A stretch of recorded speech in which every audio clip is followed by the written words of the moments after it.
He sold his farm, kissed his wife goodbye, and told her he'd be back rich before winter. 100,000 other men said the same thing that year. Most of them were wrong. Here is the story the gold rush left out of the brochures.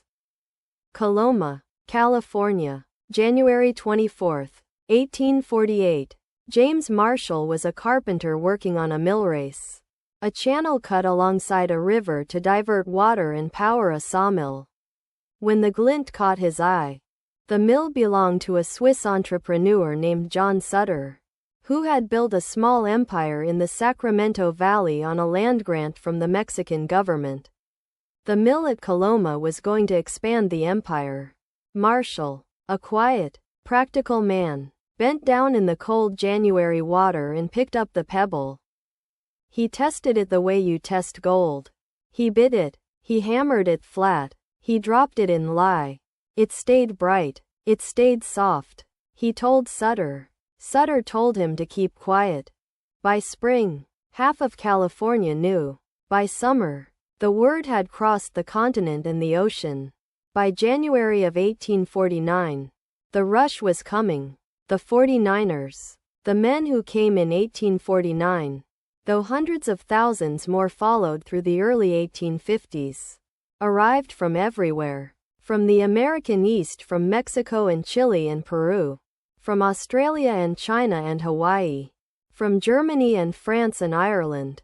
They came by sea, around Cape Horn in a journey that took 6 months and cost more than most men earned in a year. They came overland in wagon trains across the continent. The Oregon-California Trail, a journey of 4 to 6 months through conditions that killed 1 in 10. They all had the same plan. Get to California, get gold, get home. Most of them were wrong about what the plan required. The gold that Marshall found was placer gold, loose flakes and nuggets carried down from the Sierra Nevada by rivers over millions of years, deposited in stream beds and gravel bars. It had been easy to find. Once someone looked, it was also running out almost immediately, because 100,000 people looking for the same thing find it very quickly. The men who arrived in 1849 found good pickings. The men who arrived in 1851 found the men who arrived in 1849 already there. Sluice boxes already built. The best claims already staked. The men who arrived in 1853 found the rivers running muddy with hydraulic mining debris and the streambeds mostly worked over.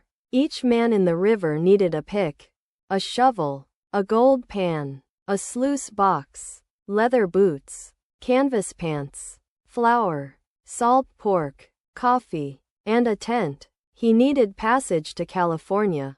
And he needed to eat for the weeks or months before he found anything. If he found anything, the men who sold those things got rich. One man named Levi Strauss came from New York with dry goods and began making work pants reinforced with copper rivets for the miners. He got rich. Samuel Brannan cornered the market on mining supplies before the rush even started by publicly announcing the gold discovery while secretly buying every pan and pick in San Francisco. He got rich. The men who built hotels and ran restaurants and sold whiskey at frontier prices. They got rich. The man in the river mostly did not follow a single story. Call him Thomas. He is a carpenter, like Marshall, living in Ohio with a wife named Margaret and 3 children.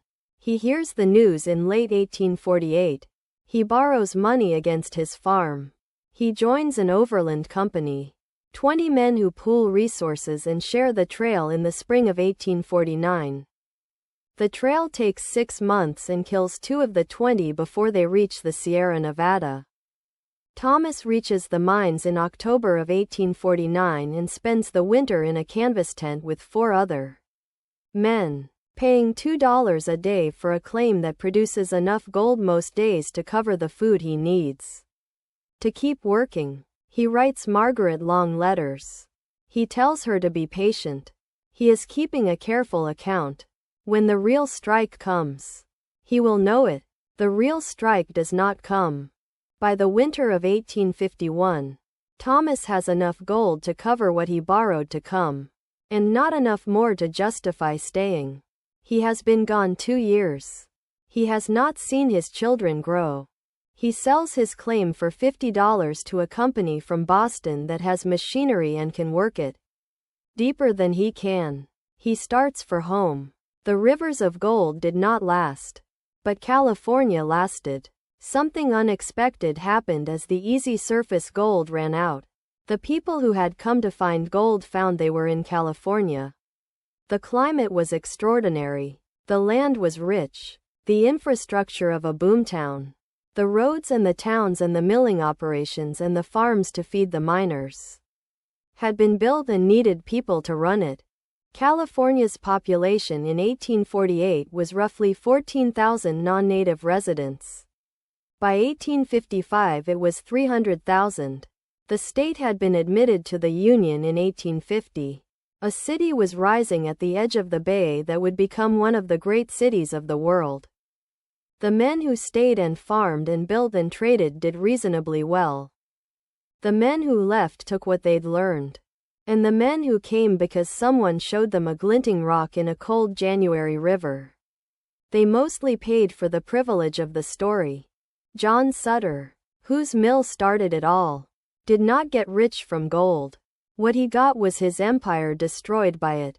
The 49ers stripped his land, butchered his cattle, drove off his employees, and squatted on his property in numbers too great to evict. He spent the rest of his life in legal battles trying to be compensated for what was taken. He died in 1880 in Washington, D.C., where he had gone to petition Congress for relief. Congress had not given it. James Marshall did no better. The gold he found made other men wealthy. He drifted through the Sierra Nevada for the rest of his life, working as a carpenter, occasionally charging tourists to watch him pan for gold in the creek where he had made the discovery. He died in 1885. Broke.